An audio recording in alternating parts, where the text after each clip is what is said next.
Hey everybody, I hope you're doing well. I hope you appreciate this new lighting setup I have going on. It's a little bit crammed in my room now with all these light stands, but I hope you appreciate the up in quality. I guess I'll only see when I review the footage, but I'm certainly happy with how it looks, at least in my head. Yesterday, I was looking through my social media, as I do too frequently these days. I was scrolling through my Instagram stories and I saw that somebody I followed posted this video by PragerU. PragerU is a nonprofit founded by Dennis Prager and Alan Estrin. Standing for Prager University, they make quote-unquote educational content from a very right-wing perspective about economics, social issues, politics in general, you name it. Now, I've seen many PragerU videos in the past, and the factual reporting on them has always been somewhat mixed, but I haven't seen anything quite like this video that we're going to be watching today. Before we actually go and watch the video, I think it is important to know who Dr. Immanuel is. So Dr. Immanuel is from Nigeria, but she currently practices in Houston. And I did some background research about who she was and some of the claims that she's made in the past, so I'm going to read a couple of excerpts from this article just so you know who we're going to be dealing with in this video. In sermons posted on YouTube and articles on her website, Immanuel claims that medical issues like endometriosis, I don't know if I'm pronouncing that right, cysts, infertility, and impotence are caused by sex with quote-unquote spirit husbands and spirit wives, a phenomenon Immanuel describes essentially as witches and demons having sex with people in a dream world. Now, I'm no medical expert, but from what I can tell, it doesn't seem like the scientific community has a big consensus about spirit husbands and spirit wives, but because of my lack of expertise, I'm not going to comment on this issue. I'll let you judge the validity of these statements by yourself.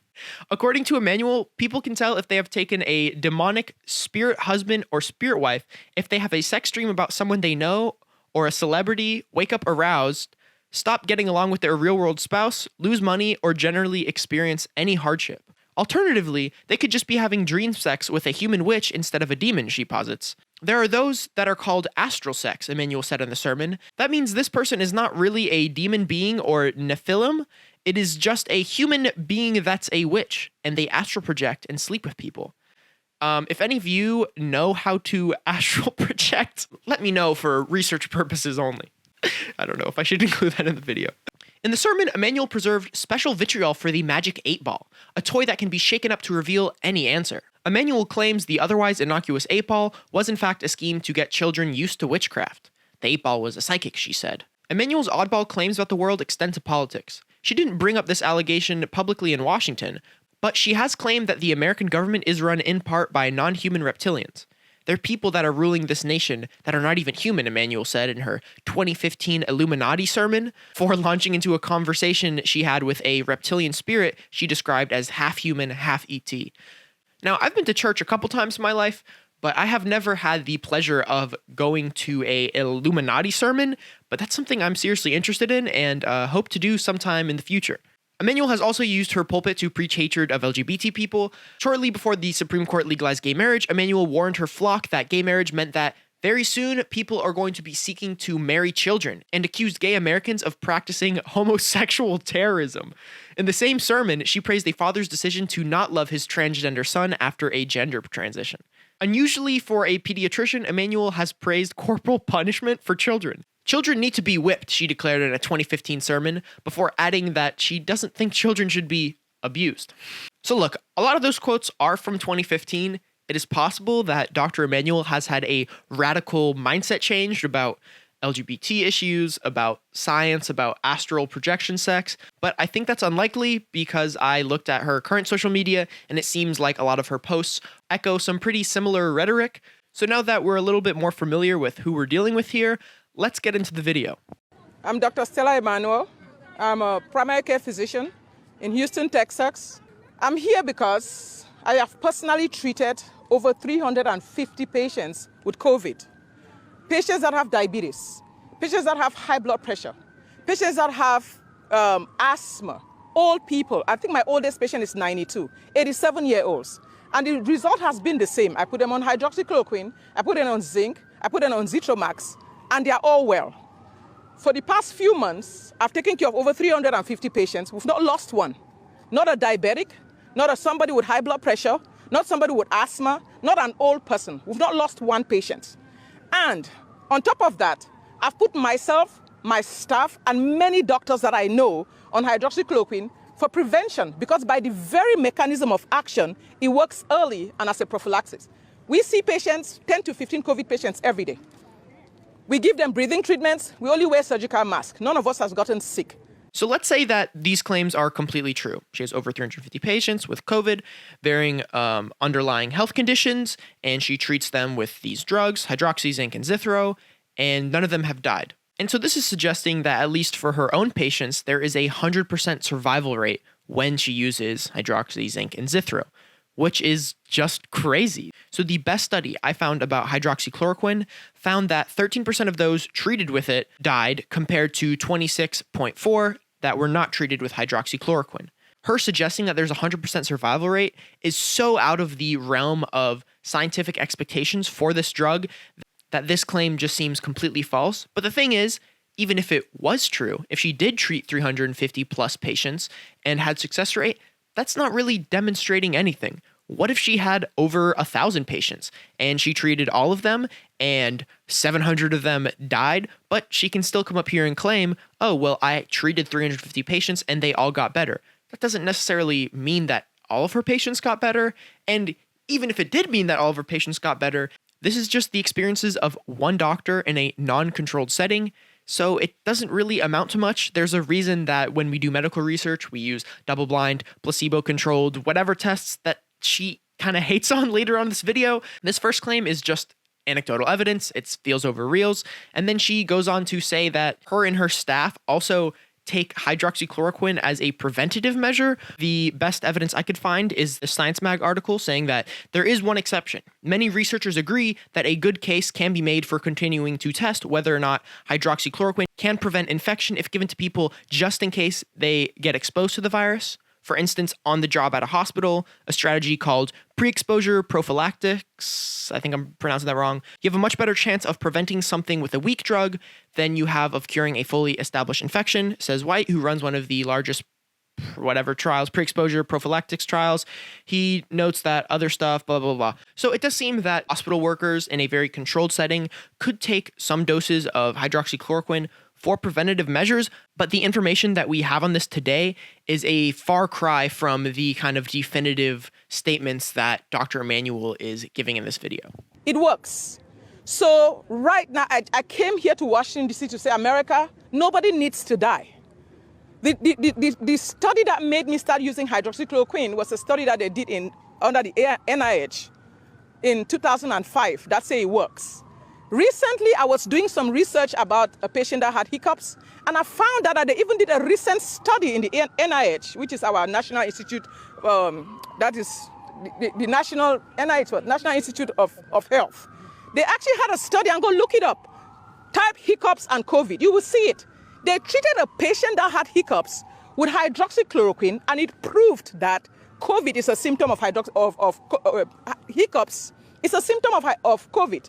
So if the NIH knows that treating the patient with hydroxychloroquine proves that hiccup is a symptom of COVID, then they definitely know that hydroxychloroquine works. So in this clip, she cites two studies done by the NIH, which she doesn't even know what it stands for. And so first she talks about a 2005 study about how chloroquine can cure coronavirus. So first off, this study was done in 2005. And while there have been different coronaviruses that have existed, the coronavirus that we're dealing with today, COVID-19, is pretty recent, 2019, 2020, that's kind of when it's been a thing. So any study from 2005 about other coronaviruses, whatever, it's not really going to amount to much, but let's look into the study anyways. So the title is, Chloroquine is a potent inhibitor of SARS coronavirus infection and spread. SARS is caused by a newly discovered coronavirus. No effective prophylactic or post-exposure therapy is currently available. Results. We report, however, chloroquine has a strong antiviral effects on SARS-CoV infection of primate cells.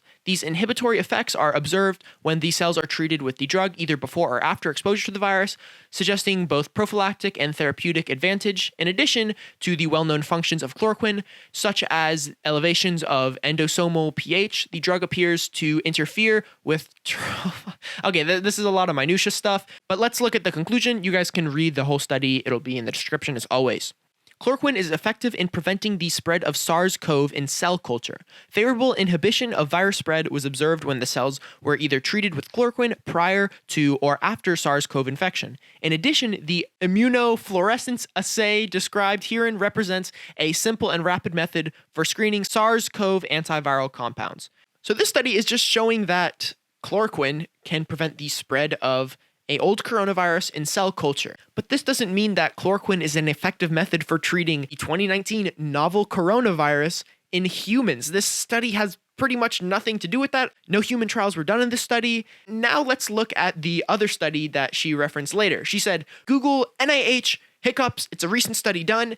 And then she fumbles her words quite a bit, so I'm not really sure what she's claiming here. She says that COVID is a symptom of hydroxy and then cuts herself off and says that hiccups is a symptom of COVID. And then she says that treating a patient with hydroxychloroquine proves that hiccups is a symptom of COVID, proves that hydroxychloroquine works. I don't understand her logic here.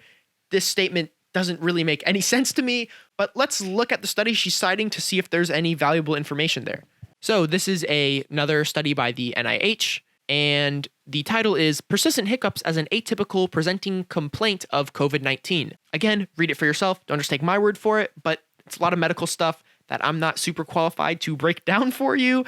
So this study is talking about how there was a 62-year-old man. They brought him into the hospital because of COVID-19, and the main symptom he was presenting was hiccups. And then they put him on hydroxychloroquine. His hiccups improved, and he was discharged to home after 3 days. But the findings in this study are mainly about the symptoms that one can present when they have COVID-19, not necessarily that hydroxychloroquine is the thing that will cure it for a lot of people. It does say that he started on hydroxychloroquine, his hiccups improved, and then he was discharged to home after 3 days. And it's very well possible that the hydroxychloroquine was the thing that cured this specific person. But this is just an example of one person who had hiccups, had COVID-19, and then got treated with hydroxychloroquine. But let's watch the rest of what Dr. Immanuel has got to say. I'm upset. Why I'm upset is that I see people that cannot breathe. I see parents walk in, I see diabetics sit in my office knowing that this is a death sentence and they can't breathe. And I hug them and I tell them it's going to be okay, you're going to live. And we treat them and they live. None has died. So if some fake science, some person sponsored by all these fake pharma companies comes and say, oh, we've done studies and they found out that it doesn't work, I can tell you categorically it's fake science. I want to know who is sponsoring that study. I want to know who is behind it. Because there is no way I can treat 350 patients and counting, and nobody is dead, and they all did better, and then you're going to tell me that you treated 20 people, 40 people, and it didn't work. I'm a true testimony. So I came here to Washington, D.C. to tell America, nobody needs to get sick. This virus has a cure. It is called hydroxychloroquine, zinc, and Zithromax. So she starts off this clip kind of, using these feeling-based anecdotal evidence of how people come into her hospital, suffering all these bad symptoms. They can't breathe. They're about to die. And then, these other doctors are just turning them away saying, I'm just going to let you die because I'm not going to pump you full of hydroxychloroquine and zinc and Zithromax. But heroic Dr. Immanuel is, using these drugs and has a 100% success rate. But, all these evil fake science studies that prove that hydroxychloroquine does have a lot of negative effects isn't really as helpful as he suggests it is. These people are motivated by other reasons. She wants to see whose funding it is. And then she goes on to complain about how these studies have a small sample size, but the studies that she was citing before had a sample size of 1 to prove that hydroxychloroquine worked in somebody. And then her sample size would be, 350? Let's say she ran her own double-blind, placebo-controlled, peer-reviewed study using her 350-person sample size. Well, let's see if there's other studies talking about hydroxychloroquine that have bigger sample sizes that could give us some even more detailed information without using all this weird anecdotal feels over reals arguments, as well as this anti-intellectualist rhetoric about how it's all fake science. So this article by Science Mag is titled 3 Big Studies Dim Hopes That Hydroxychloroquine Can Prevent or Treat COVID-19. Starts off with some background information, and again, read this yourself to get the full picture. I'm just going to be talking about a couple of excerpts here. On June 5th, researchers in the UK announced the results from the largest trial yet. In a group of over 1,500 hospitalized patients treated with hydroxychloroquine, 25.7 had died after 28 days, compared with 23.5 in a group of 3,132 patients who only received standard care. Quote, "These data convincingly rule out any meaningful mortality benefit," wrote the investigators, who ended the study early and promised to publish the full results as soon as possible. Another hope for Hydroxy, that it might prevent people exposed to the virus from getting sick, also faded last week when David Boulware of the University of Minnesota, Twin Cities, and colleagues published the results of the largest study to date of the strategy called post-exposure prophylaxis, or PEP. I'll just call it PEP. The researchers sent either hydroxy or placebo by mail to 821 people who had been in close contact with a COVID-19 patient for more than 10 minutes without proper protection. They reported in the New England Journal of Medicine that 12% of the people who took the drug went on to develop COVID-19 symptoms versus 14% in a placebo group, a difference that was not statistically significant. A second large PEP trial has come up empty as well, its leader tells Science. Carried out in Barcelona, Spain, that study randomized more than 2,300 people exposed to the virus to either hydroxy or the usual care. There was no significant difference between the number of people in each group who developed COVID-19, says Oriol Micha. I'm sorry, I pronounced that name wrong, I'm sure of it. Of the Germans Trios okay, just read that. Micha says he has submitted the results for publication. And it goes on to say, this data is important because it comes from large randomized trials. So far, most data comes from small trials or case series, but a meta-analysis of 24 such studies published in the Annals of Internal Medicine concluded that there was insufficient and often conflicting evidence on the benefits and harms using hydroxychloroquine or chloroquine to treat COVID-19. So let's say that everything Immanuel said was correct. She had 350 plus patients. She treated them all with hydroxy, zinc, and zithro, and they all got better. Well, there could be a number of reasons for this. Studies using larger sample sizes that are placebo-controlled, that are done through the actual methods of research that medical professionals use to rule out whether or not a drug is effective, show that hydroxychloroquine is certainly not the miracle drug or miracle cure that Immanuel is pointing it out to be. Links to all the studies that I'm using this video in the description. Go read them for yourself. I know people want to talk about mask. Hello? You don't need mask. There is a cure. I know they don't want to open schools. No, you don't need people to be locked down. There is prevention and there is a cure. And let me tell you something. All you fake doctors out there that tell me, oh yeah, I want a double-blinded studies. I just tell you, quit sounding like a computer, double-blinded. I don't know whether your chips are malfunctioning, but I'm a real doctor. I have radiologists, we have plastic surgeons, we have neurosurgeons like Sanjay Gupta saying, oh yeah, it doesn't work and it causes heart disease. Let me ask you, Dr. Sanjay Gupta, hear me. Have you ever seen a COVID patient? Have you ever treated anybody with hydroxychloroquine and they died from heart disease? When you do, come and talk to me. Because I sit down in my clinic every day and I see these patients walk in every day, scared to death.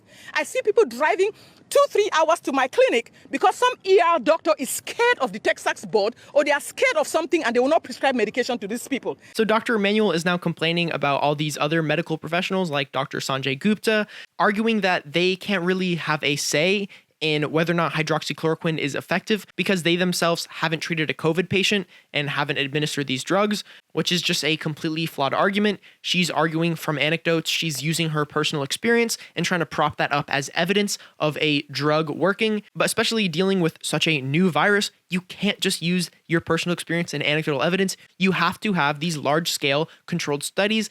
She's just arguing against the scientific method and invoking her own personal experience as her main line of argument. She then goes on to say that people shouldn't even need to wear masks because there's a cure. But even if there was a cure, wouldn't it still be smart for people to wear masks? The cure is going to be somewhat limited. We're not going to have an unlimited resource of just Zithromax and hydroxychloroquine and zinc to give to everybody. So we should still probably wear masks to slow the spread while we're working on curing everybody. And then she, argues against locking down schools, and then proceeds to make some pretty interesting comments. I tell all of you doctors that are sitting down and watching Americans die, you're like the good Nazis, the good Germans that watch Jews get killed and you did not speak up. If they come after me, they threaten me. They've threatened to, I've gotten all kinds of threats. Oh, they're going to report me to the boards. I say, you know what, I don't care. I'm not going to let Americans die. And if this is the mountain, if this is the hill where I get nailed on, I will get nailed on it. I don't care. You can report me to the boards, you can kill me, you can do whatever, but I'm not going to let Americans die. Then she compares health professionals who aren't treating their patients with hydroxychloroquine to the good Nazis, the good Germans who sat there watching Jews die. which I don't even want to get into why that's a bad comparison. I think most people who are watching this video are going to realize why that's just crazy, and then gets very angry about these threats and the fact that she might have her medical license pulled, which if she is administering these drugs in an irresponsible manner, she probably should have her license pulled. And then she says that people can kill her and because she's willing to die for it. It's possible that Dr. Immanuel really does want the best for America and that she does genuinely believe that hydroxychloroquine and these other drugs are the cure that we need, and that she has seen it work, and that she does genuinely want just to save people's lives. But according to actual science and not just her vague anecdotal evidence, hydroxychloroquine can actually have a lot of negative health ramifications and is not as effective of a treatment as she claims it to be. And today I'm here to say it, that America, there is a cure for COVID. All this foolishness does not need to happen. There is a cure for COVID. There is a cure for COVID. It's called hydroxychloroquine, it's called zinc, it's called Zithromax. And it is time for the grassroots to wake up and say, no, we're not going to take this any longer. We're not going to die. Because let me tell you something. When somebody is dead, they are dead. They're not coming back tomorrow to have an argument. They're not coming back tomorrow to discuss the double-blinded study and the data. That's probably one of the only statements that I'm going to agree with her there in this video. When someone is dead, they are in fact dead and they can't come back from an argument. So, I have to be fair here. When she says something that's true, I got to commend her for that one. So, good science there, Dr. Immanuel. All of you doctors that are waiting for data, if 6 months down the line you actually found out that this data shows that this medication works, how about your patients that have died? You want a double-blinded study where people are dying? It's unethical. So, guys, we don't need to die. There is a cure for COVID. Oh, and look at those. Sources Breitbart. Ooh, one of the most unbiased news organizations in the American political sphere. For sure, always high on their factual reporting. Just fantastic journalistic work from the people over at Breitbart. But Dr. Immanuel ends this rant that if 6 months down the line, studies do come out and show that hydroxychloroquine is effective, then all the doctors that have failed to treat their patients would be doing something immoral. Just because we don't have these double-blinded studies out now doesn't mean that this drug doesn't work. And this is just a hard argument to engage with. I mean, it's not immoral to study the effects of drugs like hydroxychloroquine. We have to look for solutions. This is an unprecedented global pandemic, and everyone's trying to figure out how we can best handle it. But it is not immoral to not prescribe your patients a drug that you are not sure about the health ramifications of. It would be significantly more immoral if a licensed medical professional watched this PragerU Breitbart video, heard this lady's anecdotal evidence, and started treating all their patients, only to see them suffer all these negative health outcomes that we have seen pop up in studies. I mean, the FDA itself recommended that we don't use hydroxychloroquine for these measures. So this video of Dr. Immanuel has been removed from most social medias, as far as I can understand, because of the blatant misinformation that she is spreading in this video. But I did grab some screenshots of PragerU's Twitter post and got some of the replies as well. So let's look into what some of the followers of PragerU have to say about this video. She's not a licensed MD. Also, look up her pay-per-view ministry and psychic network. Our bogey, you're doing some good work. This doctor says there's a cure for COVID. Hydroxychloroquine, zinc, and Zithromax. Why are there 200 patients on vents in Louisiana? Why aren't we given drugs when we are diagnosed with this quote-unquote pandemic disease? I wonder, Melissa, I wonder why that's the case. Either there is a global conspiracy across the entire medical community that are just hoarding these drugs for themselves for some cynical reason, or we just don't know that much about these drugs, and the studies that we do have today and a lot of the meta-analyses say that results are pretty inconclusive, and especially when treated outside of the hospital setting, there can be some severe heart defects as well. I've posted this multiple times on my social media, and it keeps getting removed. At Hippie Foster Mom, I am really sorry that this keeps happening to you, but I do think that it is best for society that this anti-scientific rhetoric is removed from platforms where people who may not have the time to look into it can't be easily fooled by some of these claims. Great video. My father is 73 years old, and I would like to know how much hydroxychloroquine I should give him as a prophylactic measure. If anybody have this information, please share it with me. Roberto, I hate to break it to you, but you should probably not be looking for medical advice in the reply section of a PragerU video. Please don't treat your 73-year-old father with hydroxychloroquine at home. Please talk to some health professionals about it. Do it in a hospital setting if this is something that you're hell-bent on doing. but this is not a do-it-yourself kind of at-home project. Just stay away from the hydroxy, Roberto, please, please. Wow, what the hell kind of medical cabal do we have against common sense science going on in this country right now? Something is very wrong here. You know what, Carolina wren? Pretty sure that's actually a bird. 1 second. Wow, look at that, Carolina wren. Deep rusty brown above, warm buff below, white throat, and prominent white superculum.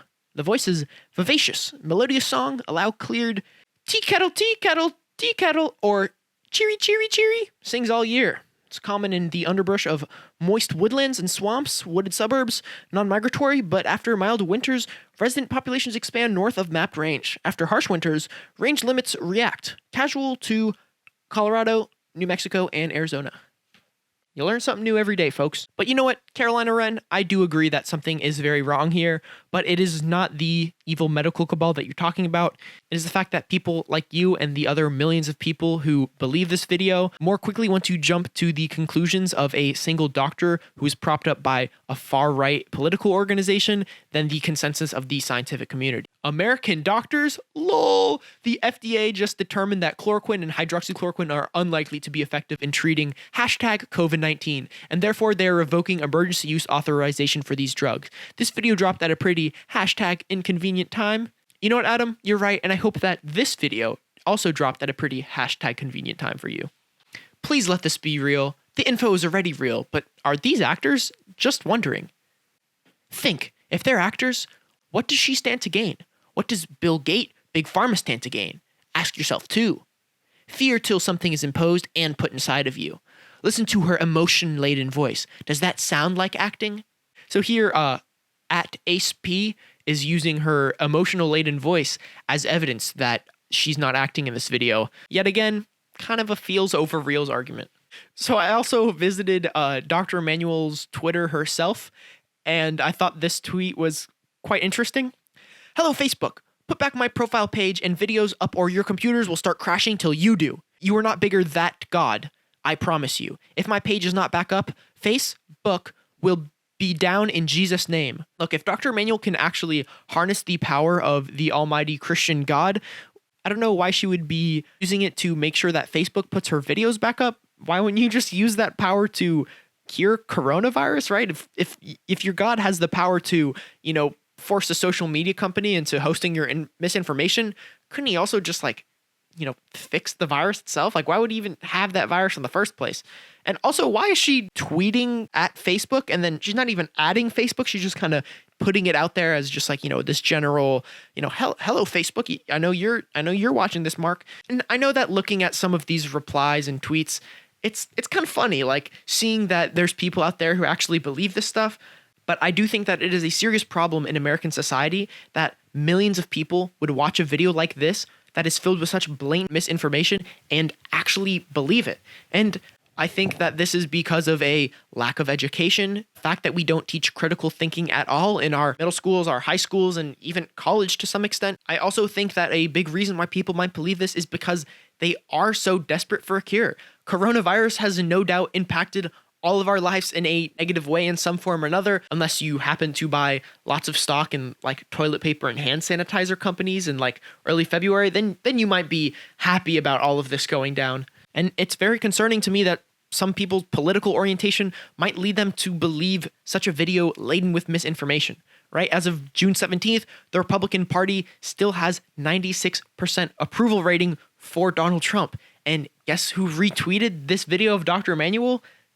The president did. The president of the United States, the most powerful country in the world, retweeted a video of anti-scientific misinformation that, if people believe it, will lead to more deaths happening in a country where we already have had over 150,000 people die from this disease. And luckily, like I said before, this video has been removed from most social media platforms, which I think is good. I'm not necessarily one to advocate for censorship, but when you publish blatant misinformation that will lead to demonstrable harm in society, I think that is absolutely cause for these private companies to say, you know what, PragerU? You can post a bunch of crazy shit about how the left is out to destroy America and Western civilization. Draw the line at least at this blatant misinformation. So if you happen to have any studies about the effectiveness of hydroxychloroquine, zithromax, and zinc, send those my way. I am certainly someone who wants there to be a cure for COVID-19. And if it is true that hydroxychloroquine, zinc, and zithromax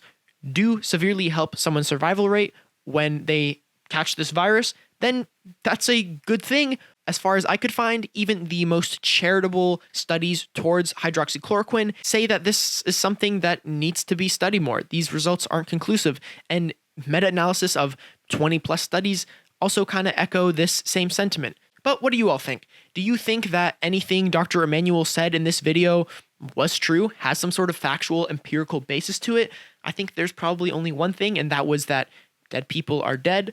Other than that, it's just kind of filled with blatant misinformation. Do you think that social media companies like Facebook, like Twitter, should be actively removing these videos filled with this misinformation, or should they just allow this stuff to be out there? Do you think that hydroxychloroquine is an effective method for treating novel coronavirus? I don't really care what you as an individual think, but if you happen to have some double-blind, peer-reviewed, placebo-controlled studies, then I'm happy to read about it. So I hope you all enjoy this video. I know there were a lot of humorous elements in this video just because of the crazy statements being made and because of the people who were making these statements, but videos like this are part of the reason why America is failing when it comes to our response to COVID-19. I'm sure you have all seen videos of people refusing to wear masks, and organizations like PragerU, like Breitbart, are the ones who are propping up these kind of beliefs. And this is really dangerous to have out there in society. But in order to quell this danger, make sure you like the video and subscribe. Hope you enjoyed that little segue there. I hope that you found this video informative and entertaining.